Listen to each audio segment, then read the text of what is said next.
Hi all, இன்றைக்கி நம்ம பார்க்க போகிறது ஹோம்மேட் ஹார்லிக்ஸ். எப்படி வந்து கடையில் வாங்குகிற அதே டேஸ்ட்டில் நம்ம வீட்டிலே வந்து சிம்பிளாக ஈஸியாக ரெடி பண்ணிடலாம் அப்படிங்கிறத நான் இன்றைக்கி உங்களுக்கு பண்ணி காமிச்சிருக்கேன். பார்த்திங்களா, இந்த பாட்டிலில் வந்து இது கடையில் வாங்கின ஹார்லிக்ஸ் இல்லைங்க, நான் வீட்டிலே ரெடி பண்ணி ஸ்டோர் பண்ணி வச்சுருக்குது. இந்த ப்ரோட்டீன் ட்ரிங்க் வந்து குழந்தைங்களுக்கு பெரியவங்களுக்கு எல்லாருக்குமே ரொம்ப சூட் ஆகும். இந்த அளவுக்கு நான் ஒரு கப்பு கோதுமையில் இந்த மாதிரி 2 பாட்டில் இன்றைக்கி ரெடி பண்ணியிருக்கேன். ரொம்ப எக்கனாமிக்கலும் கூட. வாங்க எப்படி ரெடி பண்ணுறதுன்னு பார்க்கலாம். ஃபஸ்ட்டு நான் வந்து கோதுமை எடுத்து வச்சுருக்கேன். இங்கே நார்மலாக நம்ம அரைக்கிறதுக்கு யூஸ் பண்ணுவோம் இல்லையா, அந்த கோதுமை தான். சம்பா கோதுமை இல்லை, நார்மல் கோதுமை எடுத்து வச்சுருக்கேன். இந்த கப்பில் 1 கப் அளவுக்கு நான் வந்து நல்லா வாஷ் பண்ணி அதை வந்து நம்ம சோக் பண்ணிக்க போகிறேன். இதில் வந்து 1 கப் அளவுக்கு நம்ம எடுத்துகிட்டு நல்லா ஒரு 3 to 4 டைம்ஸ் நல்லா வாஷ் பண்ணிடலாம். வாஷ் பண்ணிவிட்டு இந்த மாதிரி நான் தண்ணி ஊற்றி சோக் பண்ணி வச்சுருக்கேன். இது சோக் பண்ணி வைக்கிறது வந்து ஒரு 10 to 12 hours இல்லைன்னா வந்து ஓவர் நைட் நம்ம சோக் பண்ணி வச்சா நல்லாயிருக்கும். அப்போ தான் வந்து நல்லா ஊறி நெக்ஸ்ட் டே ஸ்ப்ரவுட்ஸ் ரெடி பண்ணுறதுக்கு கரெக்டாக இருக்கும். ஸோ இதை வந்து நம்ம ஒரு 10 to 12 hours ஊற விட்டுட்டு அதுக்கப்புறம் பார்த்தோன்னா நல்ல இந்த அளவுக்கு ஊறி இருக்கும். நம்மளோட வீட்டு கோதுமை வந்து நல்லா ஊறி இருக்கு பாருங்கள். இந்த அளவு ஊறின பிறகு இதை வந்து நம்ம முளைக்கட்டிக்க போகிறோம். ஸ்ப்ரவுட்ஸ் ரெடி பண்ணிக்க போகிறோம். 3 விதத்தில் நம்ம வந்து ஸ்ப்ரவுட்ஸ் ரெடி பண்ணிக்கலாம். ஸ்ப்ரவுட்ஸ் மேக்கர் கிடைக்கிது, அது இருந்ததுன்னா அதை யூஸ் பண்ணிக்கலாம். இல்லைனா இந்த மாதிரி ஒரு தின்னான ஒரு காட்டன் கிளாத் எடுத்து அதை வந்து நம்ம ஊற வச்சுருக்க கோதுமை அதில் போட்டு கொஞ்சம் தண்ணியெல்லாம் நல்லா வடிய விட்ட பிறகு நல்லா நம்ம கொஞ்சம் லூஸாக டைப் பண்ணிக்கணும். ரொம்ப டைட்டாக போட்டுறாதீங்க, அப்போ வந்து உங்களுக்கு கோதுமை கட்டி கட்டியாக உங்களுக்கு முளை கட்டிடும். ஸோ கொஞ்சம் ஸ்பேஸும் இருக்கணும். கொஞ்சம் லூஸாக பிடிச்சிட்டு இந்த மாதிரி ஒரு கேஸ்ரால் இல்லைனா ஒரு ஹாட் பேக்குள்ளே நம்ம போட்டு வச்சு க்ளோஸ் பண்ணி வச்சுட்டு 2 to 3 டைம்ஸ் ஒரு நாளைக்கு வந்து ஜஸ்ட்டு தண்ணியை வந்து ஸ்ப்ரிங்கிள் பண்ணி விட்டால் போதும். இல்லைனா இந்த மாதிரி ஒரு கம்பியில் தொங்க விட்டுட்டு ஒரு டெய்லி ஒரு 2 to 3 டைம்ஸ் தண்ணி ஸ்ப்ரிங்கிள் பண்ணி விட்டிங்கன்னா இந்த அளவுக்கு ஒரு நல்ல ஸ்ப்ரவுட்ஸ் ரெடியாக இருக்குது. நான் இன்றைக்கி இப்படி தான் பண்ணியிருக்கேன்.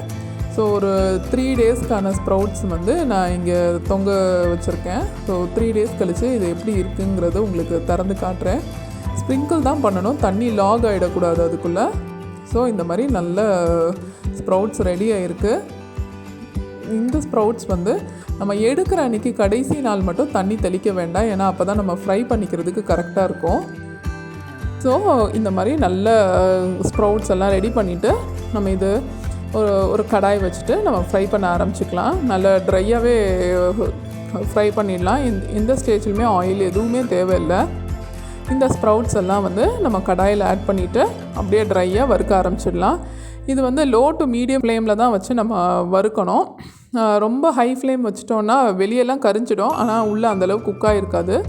ஸோ லோ டு மீடியம் ஃப்ளேமில் வச்சு நல்ல ஒரு 20 to 25 minutes ஆகும். இந்த அளவு வந்து நம்ம ஃப்ரை ஆகி வர்றதுக்கு வந்து ஒரு 20 to 25 minutes நல்ல ஸ்லோ குக் பண்ணி நம்ம இதை வந்து ஃப்ரை பண்ணிக்கலாம். இந்த மாதிரி நம்ம வீட்டை வந்து ஸ்ப்ரவுட்ஸ் பண்ணுறதுனால அதோட சத்துக்கள்லாம் கிட்டத்தட்ட 200 to 300 மடங்கு ஜாஸ்தி ஆகுது. அதில் இருக்க ப்ரோட்டீன், ஃபைபர், விட்டமின் சி எல்லாமே ரொம்பவே வந்து ஜாஸ்தியாக நமக்கு கிடைக்கும் நம்ம உடம்புக்கு. அதனால தான் வந்து ஹார்லிக்ஸ் அவ்வளோ ஹெல்த்தி அப்படின்னு சொல்லுவாங்க. ஸோ இந்தளவு நல்லா ஃப்ரையாக இருக்குது பாருங்கள். இந்த அளவு இன்னும் கொஞ்சம் கூட ஃப்ரை பண்ணிவிட்டு நம்ம வந்து ஒரு ஃப்ளேவருக்காக நான் இன்றைக்கி வெனிலா எசன்ஸ் ஆட் பண்ணுறேன். ஜஸ்ட் ஒரு 2 to 3 drops தான் வந்து வெனிலா எசன்ஸ் அதுக்குள்ளே ஆட் பண்ணிக்க போகிறேன். ஒரு 1/2 teaspoon அளவுக்கு இன்றைக்கி ஆட் பண்ணிவிட்டு ஜஸ்ட்டு ஆஃப் பண்ண பிறகு ஆட் பண்ணாலே போதும். நம்ம இந்தளவு வறுத்துட்டு ஆஃப் பண்ணிவிட்டு இந்த வெனிலா எசன்ஸ் மட்டும் ஆட் பண்ணிவிட்டு அதை வந்து நம்ம நல்லா ஆற விட்டுறலாம். கொஞ்சம் நல்லா ஆறின பிறகு நம்ம மற்ற இது பார்க்கலாம். இப்போ இது கொஞ்சம் ஓரளவுக்கு ஆறி இருக்குது பாருங்கள். நம்ம எடுத்து வச்சுருந்த வறுத்த வீட்டு வந்து நல்லா ஆறி இருக்குது. இதுக்கு நான் வந்து இங்கே மற்ற இன்க்ரீடியன்ட்ஸ் எடுத்து வச்சுருக்கேன். பாதாம் எடுத்து வச்சுருக்கேன், 2/3 கப் பாதாம் எடுத்து வச்சுருக்கேன். ஒரு 1/2 கப் அளவுக்கு ப்ரௌன் சுகர் எடுத்து வச்சுருக்கேன். இது வந்து கிரவுண்ட்நட்ஸ் எடுத்து வச்சுருக்கேன். இது பிஸ்தா. இதெல்லாம் வந்து நம்ம தேவையான அளவுக்கு நம்ம எடுத்துக்கலாம். இது பர்டிகுலர் அளவு தான் அப்படிங்கிறது கிடையாது. ஸோ இப்போ வந்து ஃபஸ்ட்டு இந்த வீட்டை வந்து நம்ம அரைச்சிக்க போகிறோம். மிக்சியில் கொஞ்சம் கொஞ்சமாக ஆட் பண்ணிவிட்டு இது ஃபுல்லாக சூடு ஆறின பிறகு அரைச்சிங்கன்னா அந்தளவு அரைப்படாது. கொஞ்சம் இளம் சூடு இருக்கும் போதே நம்ம மிக்சியில் போட்டு நம்ம அரைக்க ஆரம்பிச்சிடலாம். நல்லா மிக்சியில் அரைச்சி நல்லா எடுத்துகிட்டு வந்து ஒரு சீவ், கொஞ்சம் பெரிய சைஸில் நம்ம சலிப்போம் இல்லையா, அந்தளவுக்கு ஒரு சீவ் எடுத்துக்கிட்டு நம்ம அரைச்ச அந்த பவுடரை போட்டு நம்ம சலிச்சிக்கலாம். இது கொஞ்சம் கொஞ்சமாக அரைச்சி இது சலிச்சிட்டு கீழே வந்து அதோட பவுடர் வந்து நம்ம கலெக்ட் பண்ணிக்கலாம். இதுதான் வந்து மால்ட் அப்படின்னு சொல்லுவாங்க. இந்த மால்ட் ரொம்ப ஹெல்த்தி கூட. அதனால் ஹார்லிக்ஸில் முக்கியமானது வந்து இந்த மால்ட் ரெடி பண்ணுறது தான். ஸோ இது வந்து நம்ம மால்ட் வந்து கீழே கலெக்ட் பண்ணிகிட்டு இருக்கோம் பாருங்கள். இந்த மாதிரி எல்லாத்தையுமே அரைச்சிட்டு கொஞ்சம் கொஞ்சமாக வந்து நம்ம அரித்து எடுத்துக்கலாம். இப்படி பேலன்ஸ் மேலே இருக்கிறத திருப்பி கூட போட்டு அரைச்சிட்டு வந்து நம்ம வந்து சீவ் பண்ணிக்கலாம்.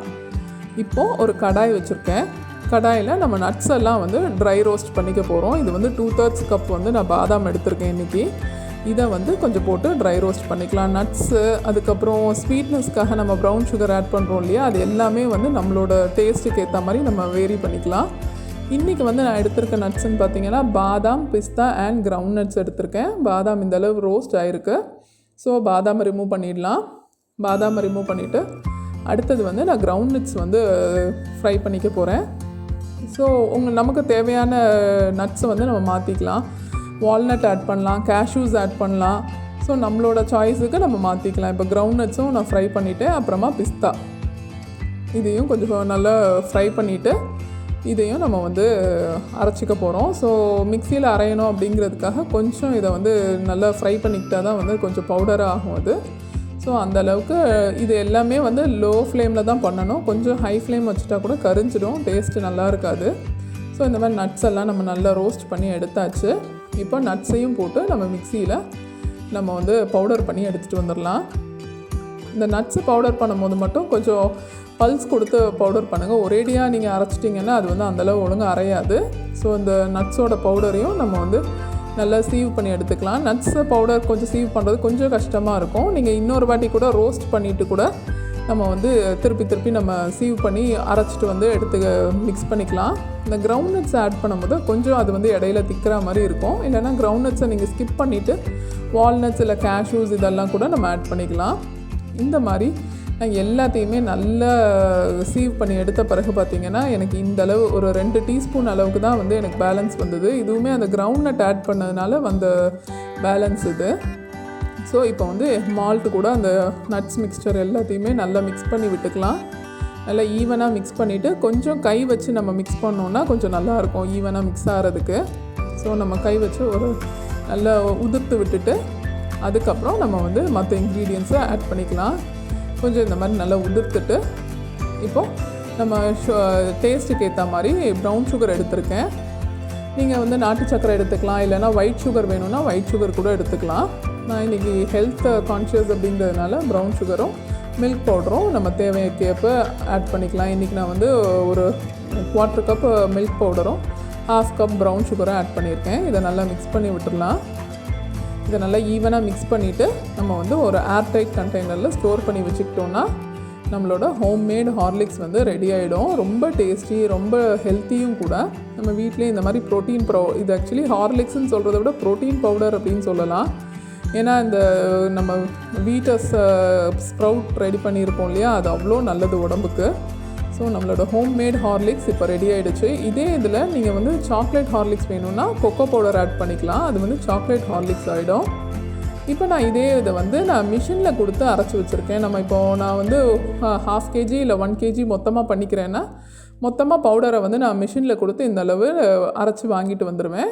இதுக்கப்புறமா நம்ம வந்து ப்ரௌன் சுகரும் மில்க் பவுடரும் ஆட் பண்ணிக்கிட்டால் நம்மளோட ஹார்லிக்ஸ் வந்து ரெடி ஆகிடும். இப்போ நான் அந்த ஹார்லிக்ஸை வந்து நான் பாலில் கரைச்சி காட்டுறேன் பாருங்கள். நான் வந்து 1 டீஸ்பூன் ஹார்லிக்ஸும் 1 டீஸ்பூன் நாட்டு சர்க்கரையும் ஆட் பண்ணியிருக்கேன். இது கூட நம்ம சூடான பால் எடுத்து வச்சு இதை மிக்ஸ் பண்ணிக்கிட்டோன்னா நமக்கு வந்து ஹார்லிக்ஸ் ரெடி ஆகிடும்.